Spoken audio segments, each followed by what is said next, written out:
हाय दोस्तों, नमस्कार। स्वागत है आपका ग्रामर की नगरी में। ग्रामर की नगरी में अब तक आप लोगों ने दिए गए वाक्य में वॉइस कौन सा है, एक्टिव वॉइस में है, पैसिव में पहचान लिया। अब बारी आती है उसी सेंटेंस को एक्टिव से पैसिव हम कैसे बनाएंगे। आज के वीडियो में यही टॉपिक है आपका, change active voice to passive voice. दोस्तों, ये आज का वीडियो आपके लिए बड़ा ही इंपॉर्टेंट, बहुत ही जरूरी है। इसको शुरू से लेकर अंत तक देखना न भूलें, क्योंकि एक्टिव और पैसिव वॉइस का इजीएस्ट ट्रिक, सबसे इजी ट्रिक आपके सामने ये आ रहा है, जिसमें आपको बीते पुराने परंपरागत तरीके से जो वॉइस पढ़ते हैं वो नहीं, बल्कि एकदम नया नया तरीका मिलेगा। बहुत ही सिंपल तरीका है। एक्टिव वॉइस में क्या होता है, सेंटेंस की शुरुआत में सब्जेक्ट, उसके बाद वर्ब, फिर ऑब्जेक्ट होता है। लेकिन पैसिव में इसका उलट है। लेकिन दोस्तों, इसमें जाने के पहले मैं आपको एक बहुत बड़ी खुशखबरी दे दूं। आप जब भी वॉइस का पार्ट पढ़ेंगे, आपको पहले पूरा टेंस पढ़ना पड़ता है। टेंस के आधार पर ही एक्टिव से पैसिव बनाया जाता है। लेकिन आज ऐसा नहीं है, बिल्कुल नहीं है। मैं आपको टेंस से नहीं, बल्कि सिर्फ और सिर्फ हेल्पिंग वर्ब से लेकर चलूंगा। ये हेल्पिंग वर्ब आप ध्यान से देखते हैं, क्योंकि हेल्पिंग वर्ब इस वॉइस की आत्मा है। आत्मा है, जान है, जान। इसको पढ़ने के बाद में आप बहुत बड़ा टाइम बचाएंगे, परिश्रम बताएंगे। हार्ड वर्क नहीं, बल्कि ये स्मार्ट वर्क करेंगे। कैसे? अब ध्यान देखिए। अगर आपके एक्टिव वॉइस के सेंटेंस में helping verb is am are है, तो पैसिव में वो is am are, is being, am being, are being, मतलब इज एम आर के बाद में बीइंग लगाना पड़ता है, लगा दीजिए। उसी तरह से अगर आपके एक्टिव वॉइस में वाज या वर है, तो आप पैसिव में वाज बीइंग या वर बीइंग कर लेंगे। तीसरा लाइन क्या है?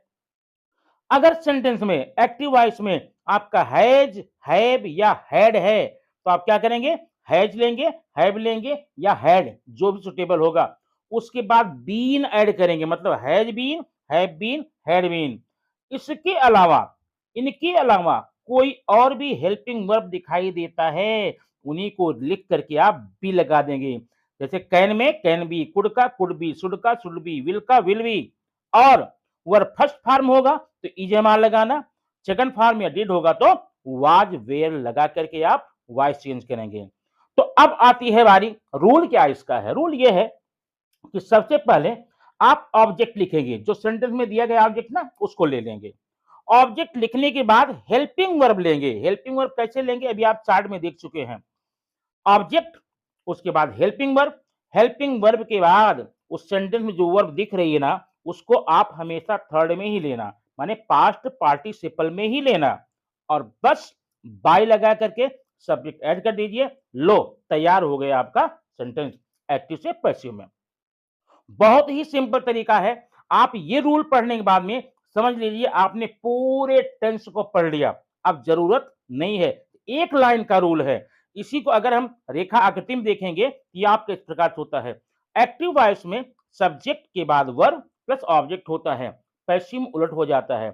ऑब्जेक्ट पहले आ जाएगा, उसके बाद हेल्पिंग वर्ब आएगा। अब हेल्पिंग वर्ब कैसा होगा, आपने चार्ट में देखा है। चार्ट बनाकर सामने रखिए उसको। उसके बाद में वर्ब को पास्ट पार्टिसिपल में करेंगे, बाय लगा करके सब्जेक्ट लिख देंगे। लो, हो गया तैयार आपका सेंटेंस आंसर एक्टिव से पैसिव में। दोस्तों, आज का ये तरीका आपके लिए बहुत ही आसान है। आप पढ़िए, अपने दोस्तों को पढ़ाइए, ये वीडियो अधिक से अधिक शेयर कीजिए, क्योंकि एक चमत्कारी और सबसे छोटा वीडियो है वाइस संबंध में। मात्र 15 मिनट में सारे डाउट खत्म, क्लियर। अब क्या करेंगे, एक बात और, अगर सब्जेक्ट और ऑब्जेक्ट में नाउन है, तो आप सब्जेक्ट की जगह ऑब्जेक्ट, ऑब्जेक्ट की जगह सब्जेक्ट करते हैं। लेकिन अगर सब्जेक्ट ही है, तो ही को ले जाएंगे ऑब्जेक्ट की जगह पर, तो हिम बनाएंगे। उसी प्रकार से हिम को ही करेंगे, सी का हर करेंगे, और हर को इधर जब लाएंगे तो सी करेंगे। दे को देम करेंगे, और देम का दे। इसी प्रकार से अगर सब्जेक्ट आई है, आप लास्ट में ले जाते हैं तो मी करेंगे, और मी है तो मी को साइड में ले आकर के आई करेंगे। लास्ट में है, वी को अस करेंगे, अस को वी करेंगे। बस हो गया। बस इतने ही प्रोनाउन में आपको ध्यान देना है, बाकी जितने नाउन होंगे उनको आगे पीछे ले जाने में कोई चेंजिंग नहीं है। इसके अलावा अदर प्रोनाउन होंगे उसको भी आप ज्यों का त्यों रखेंगे। अब जैसे देखिए मैंने यहाँ पर यू नहीं लिया है, इसका मतलब यू चाहे ऑब्जेक्ट रहे चाहे सब्जेक्ट रहे, आगे पीछे करने पर, स्थान चेंज करने पर यू में कोई परिवर्तन नहीं होगा। परिवर्तन सिर्फ ही, सी, दे, आई, वी और हिम, हर, देम, मी, अस में ही होता है। बस इतना आप चेंजिंग ध्यान रखिए, आपका तैयार हो जाता है पूरा का पूरा सेंटेंस। अब देखते हैं ऐसे चेंज करोगे तो वॉइस बन जाओगे एक्सपर्ट। ये देखो लड़के के दिमाग की बत्ती जल गई है, ये आप हैं, आपका दोस्त है। ये नियम पढ़ने के बाद में दिमाग की बत्ती जगमगा के जल जाती है और एक्सपर्ट बन जा, आप एक्सपर्टाइज बन जाते हैं, आप निपुण बन जाते हैं, आप मास्टर बन जाते हैं।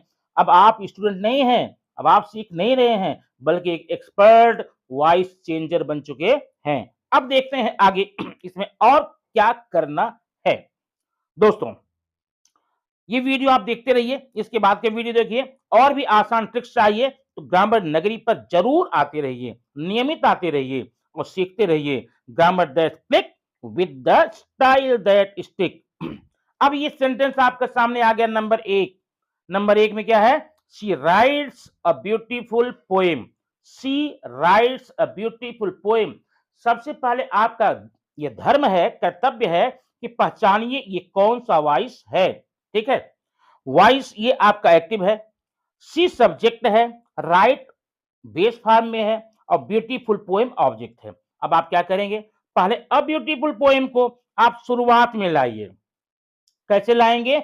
आपने अभी अभी चार्ट देखा कैसे चेंज करते हैं, उसको एक बार फिर देख लीजिए। इस प्रकार से ऑब्जेक्ट शुरुआत लीजिए। अब आपको हेल्पिंग वर्ब लेना है, लेकिन दोस्तों यहाँ पर हेल्पिंग वर्ब नहीं है और चार्ट में देख के आ रहे हैं कि अगर वर्ब बेस फॉर्म में है तो हेल्पिंग वर्ब आपको मिलता है इज, एम, आर।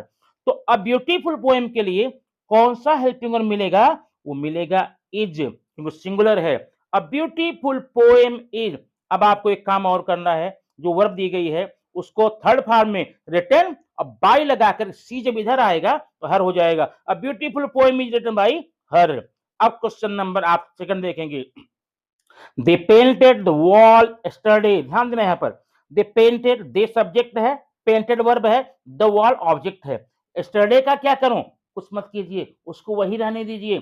आपको चेंजिंग सिर्फ सब्जेक्ट और ऑब्जेक्ट तक की ही करनी है। तो आप क्या करेंगे? द वॉल पहले लेंगे। द वॉल नाउन है ना, द वॉल। पेंटेड आपका सेकंड फॉर्म में है और सेकंड फॉर्म के लिए हेल्पिंग वर्ब मिलता है वाज या वर मिलता है, लेकिन द वॉल आपका सिंगुलर है, इसलिए आप यहां लगाएंगे was. The wall was painted. Third में कर दीजिए, पेंटेड हो गया। बाय लगाएंगे, अब दे को आप ले जाएंगे जब पीछे की तरफ, देम हो जाएगा। The wall was painted by them और यस्टरडे जहां था वहीं पर रख दीजिए। अब आते हैं क्वेश्चन नंबर 3 में। He was completed. He has completed the assignment. Simple. He subject, complete verb, assignment object. The assignment starting में ले आएंगे, कोई चेंज नहीं करें क्योंकि नाउन है। The assignment. अब आपने हेल्पिंग वर्ब की तालिका याद कीजिए, टेबल याद कीजिए। हैज, हैव, हैड के लिए has been, have been, had been करते हैं। तो हैज है तो यहाँ पर या तो हैज बीन या तो हैव बीन होगा। चूंकि असाइनमेंट आपका सिंगुलर है इसलिए यहां पर हैज बीन करेंगे। अब देखिए, the assignment was, the assignment has been completed by, अब ही को इधर ले जाएंगे, हिम। इस प्रकार से आपने अब तक कुल मिलाकर के यहां पर 3 सेंटेंसेस देख लिए हैं और इस नियम को, हेल्पिंग वर्ब के टेबल को दिमाग में रखना है। अगर अभी दिमाग में नहीं है उसको लेकर सामने रख लीजिए, क्योंकि आप जब तक चेंज करेंगे तब तक आपका सारा का सारा डाउट क्लियर हो जाएगा। अब देखते हैं next question, question number 4। I am eating a mango. I am eating a mango. I subject है, ईटिंग वर्ब है, अ मैंगो ऑब्जेक्ट है। तो पहले अ मैंगो आप लेंगे, ऑब्जेक्ट है ना, अ मैंगो। अब यहां पर एम है, दोस्तों ध्यान देना, आपने देखा जहां पर इज, एम, आर रहेगा वहां पर is being, am being, are being लगाते हैं, लेकिन ध्यान रखना एम है तो एम बीइंग ही आएगा, ऐसा नहीं है। एम है तो एम बीइंग भी हो सकता है, इज बीइंग भी हो सकता है, आर बीइंग हो सकता है। मैंगो आपका सिंगुलर है इसलिए आप क्या लगाएंगे यहां पर? Is being. A mango is being eaten by me. I का हो गया me. Next question. We will organize the event next week. अब ये next week मारो गोली, आपका सेंटेंस है we will organize the event. बस आपने लिया the event, will का will भी होगा, the event will be organized by, we का क्या होगा us. इतना करने के बाद में जो पार्ट आपका सेंटेंस के पीछे है उसको आप पीछे ही लगा देंगे, ठीक है। अब इस प्रकार से आप सेंटेंस को रिपीट करते चलिए, देखते चलिए और ध्यान से, लेकिन हेल्पिंग वर्ब का आपका जो टेबल है उसको हमेशा माइंड में रखिए, क्योंकि हेल्पिंग वर्ब ही है पूरे वॉइस की आत्मा है। अगर आपका हेल्पिंग वर्ब कंफर्म है, गलतियां होने की जो गुंजाइश है वो 90% कम हो जाएगी। अब आते हैं, देखते हैं नेक्स्ट क्वेश्चन क्या है। Question number 6 and 7। The teacher explains, teacher subject, explains verb, rule, ठीक है ना, रूल क्लियरली। अब होगा द रूल, एक्सप्लेन्स वर्ब का फर्स्ट फॉर्म है the rule is explained clearly. अब क्लियरली मैंने एक्सप्लेन के साथ में लिया है क्योंकि क्लियरली एक एडवर्ब है, वर्ब साथ रहेगा। She was singing a folk song. A folk song was being sung by her. ये रहा आपका 7 sentence. 8वां, they had solved the puzzle. The puzzle had been solved by them. Question number 9, I bake cakes on Sunday. अब ध्यान देना, I bake cake आपका main sentence यही है, इसी का आप करना भी है। जो ऑन संडे है बाद में लिख लेना। अब आई बेक केक्स, तो केक्स बेक फर्स्ट फॉर्म में है, केक्स प्लूरल है, आर लगेगा। The cakes are baked by me. अब आपका ये सेंटेंस हो गया, अब ऑन संडे रख देंगे। ध्यान ये रखना, कोई भी वर्ड सब्जेक्ट के पहले हो या ऑब्जेक्ट के बाद हो उससे हमारा कोई मतलब नहीं है। हम चेंजिंग सब्जेक्ट और ऑब्जेक्ट के बीच में ही करेंगे, और जो सब्जेक्ट के पहले ऑलरेडी वर्ब है उसको पहले रखिए और ऑब्जेक्ट के जो बाद है उसको बाद में लिखना। चेंजिंग ध्यान रखना दिमाग में, चेंजिंग सिर्फ सब्जेक्ट से लेकर के ऑब्जेक्ट के बीच ही करनी है। सब्जेक्ट के पहले का वर्ड पहले रख दिया जाएगा और ऑब्जेक्ट के बाद का वर्ब बाद में रख दिया जाएगा। जैसे ऑन संडे ना, ऑन संडे आपने रख दिया, बाद रख दिया। तो अब देखते हैं next and 10th and last question आज का बता रहा हूं मैं। आज का 10th क्वेश्चन है, क्या है?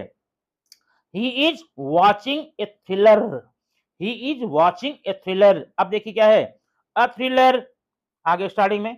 अब इज के है यहां पर हेल्पिंग वर्ब ना, is being, am being, are being, तो अ थ्रिलर के साथ में आपको लगाना है इज बीइंग। वॉचिंग का third form watched by him. ये सेंटेंस 10 हो गए। अब बारी आपकी, क्यों जानते हैं? मैंने आपको प्रॉमिस किया है 50% हम आप बताएंगे और बाकी का 50% आपको करना है। आगे 10 सेंटेंसेस और दिए जा रहे हैं एक्टिव वॉइस को, उसे आप अपने नोटबुक में चेंज करके जरूर लिखिए और बताइए आपको कैसा लगा। अब बारी आपकी, नाउ इट्स योर टर्न। कहा? ग्रामर नगरी में।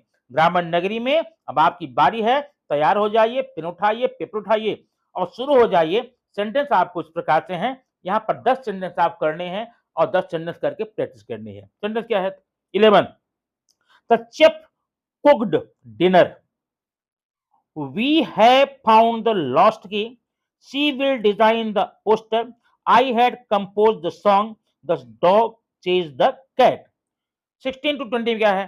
He writes blog daily. The students were reading the novel. They have launched the new app. You will receive an email soon. I am cleaning the room. ये कुल मिलाकर के sentence number 11 से 20 तक के आपकी बारी है, आपके शेयर में है, मैंने आपको दे दिया। अब इसे अपने नोटबुक में सॉल्व करके आप चाहें तो कमेंट बॉक्स पर आप आंसर लिख सकते हैं, नहीं तो बता सकते हैं कि आपने इन 10 सेंटेंसेस में से कितने सेंटेंसेस को सॉल्व कर लिया है और आपको सॉल्व करने में कोई परेशानी तो नहीं हुई, कोई प्रॉब्लम नहीं हुई। दोस्तों, ग्रामर नगरी पर ग्रामर संबंधित सारे डाउट आप क्लियर होने वाले हैं। बस लगातार बने रहिए और अगर आप पहली बार देख रहे हैं तो आप सब्सक्राइब करना न भूलें और अपने दोस्तों को दबा करके भेजिए, शेयर कीजिए। इससे क्या होगा, आपके साथ-साथ आपके फ्रेंड्स, सिस्टर, ब्रदर्स सब सीखेंगे और आप लोग तब आपस में मिलकर के प्रैक्टिस करेंगे। बहुत मज़ा आने वाला है। और भी आसान ट्रिक्स चाहिए तो ग्रामर नगरी पर ज़रूर आइए। सीखते रहिए और सब्सक्राइब करना ना भूलें। Thank you very much. फिर मिलते हैं नेक्स्ट वीडियो में कुछ ऐसी ही टॉपिक के